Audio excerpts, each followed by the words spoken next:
রানাদা, এই যে তোমরা তো নিজেকে সাধু বলো, ঠিক আছে, কিন্তু আমি সাধারণ মানুষ তো মানে সবকিছু খেতে পাবে, মানে সাধারণ মানুষ ভেজ খেতে পাবে, নন ভেজ খেতে পাবে, তোমরা নন ভেজ কেন খাবে না? খাওয়াটা রুচিগত ব্যাপার। না, ব্যাপারটা কি, মানে সাধু হলে খাওয়া যাবে না? দেখো,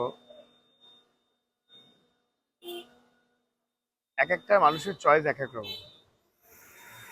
কেউ লাল চশমা ইউজ করে, কেউ কালো চশমা ইউজ করে, কেউ লাল জামা পরে, কেউ কালো জামা পরে, কেউ সাদা জামা পরে। প্রত্যেকটা মানুষের চয়েস আছে।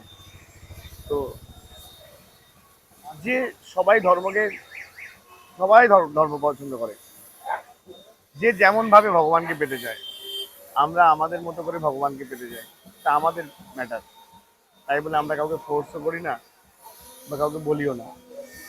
যার ভালো লাগবে সে সনাতন ধর্মের। না, আমাদের অনেকে বলে যে এর হাতে খাওয়া যাবে না, ওর হাতে খাওয়া যাবে না, ব্যাপারটা কি একটু বলবে? ব্যাপারটা মানে সাধু মানুষ কারো হাতে খায় না। সাধু মানুষ কারোর হাতে খায় না। না, দেখো,